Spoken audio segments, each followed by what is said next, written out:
Assalamualaikum warahmatullahi wabarakatuh. Perkenalkan, nama saya Aris Agustiani. Di sini saya akan menjelaskan tentang pelanggaran hak cipta.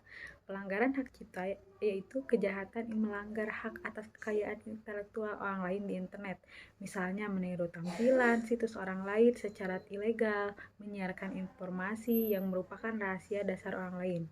Pelanggaran hak cipta dikenal dengan istilah pembajakan, yaitu penggunaan suatu materi yang masih dilindungi hak cipta tanpa seizin pencipta atau pemegang haknya. Dalam hal ini, melanggar hak eksklusif tertentu yang diberikan kepada pemegang hak cipta, seperti menggandakan, memproduksi, mendistribusi, menampilkan, atau memamerkan ciptaan, atau membuat ciptaan tiruan. Definisi hak cipta. Hak cipta adalah hak eksklusif bagi pencipta atau penerima hak untuk mengumumkan atau memperbanyak ciptaannya atau memberi izin, yaitu untuk dengan izin tidak mengurangi pembatasan-pembatasan menurut peraturan perundang-undangan. Hak cipta ini memungkinkan seseorang atau sekelompok orang untuk mendapat keuntungan atas penggunaan hasil ciptaannya. Hak cipta ini diberikan dan diatur oleh negara. Pelanggaran hak cipta ini juga seringkali dikontaminasi hanya sebagai pelanggaran etika, bukan sebagai perbuatan melawan hukum. Bagi komunitas hukum, perbuatan melawan hukum dapat dikategorikan ke dalam beberapa macam. Dalam konteks ini, perbuatan melawan hukum pidana adalah yang paling relevan untuk dikaitkan. Untuk itu, Undang-Undang Nomor 28 Tahun 2014 tentang Hak Cipta sudah mengaturnya secara jelas. Berikut 7 jenis kekayaan intelektual yang masing-masing didasari oleh undang-undang. Yang pertama, hak cipta. Yang kedua, paten. Yang ketiga, merek. Yang keempat, desain industri. Yang kelima, desain tata letak sirkuit terpadu. Yang keenam, rahasia dagang. Dan yang ketujuh, indikasi geografis dan indikasi asal. Adapun contoh pelanggaran hak cipta yaitu seperti kasus pelanggaran hak cipta lagu Lagi Cantik Siti Badriah oleh Gen Halilintar. Balai Rekaman Naga Suara memenangkan gugatan pelanggaran hak cipta yang dilakukan oleh Gen Halilintar.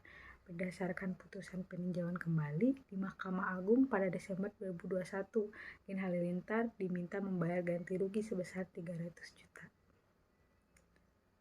Adapun sanksi hukum dan dasar hukum untuk hak cipta di dalam Undang-Undang Nomor RI Nomor 28 Tahun 2014 tentang hak cipta, setiap orang yang dengan tanpa hak atau tanpa seizin pencipta, pemegang hak cipta melakukan pelanggaran hak ekonomi pencipta sebagaimana dimaksud dalam pasal 9 ayat 1 huruf A, huruf B, huruf C, huruf E, dan huruf G.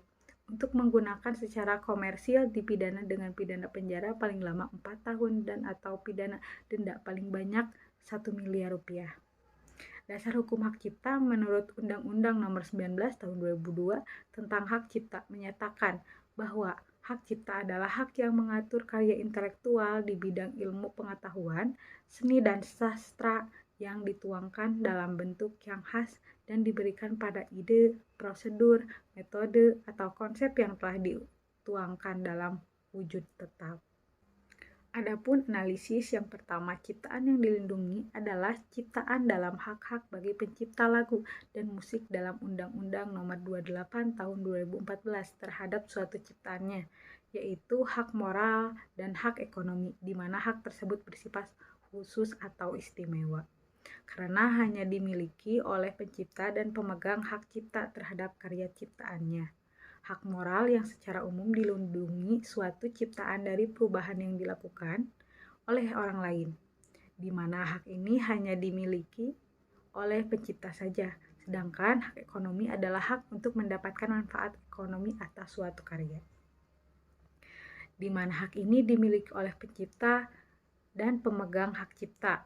Perlindungan hukum terhadap hak cipta lagu dan musik di media internet meskipun tegas dinyatakan di dalam Undang-Undang Nomor 28 Tahun 2014 tentang hak cipta, namun penegakan dari undang-undang tersebut belum berjalan efektif karena masih terbukti dengan banyaknya pelanggaran-pelanggaran yang terjadi di internet, khususnya pada hak cipta lagu dan musik.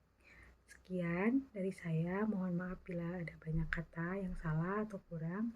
Sekian, wassalamualaikum warahmatullahi wabarakatuh.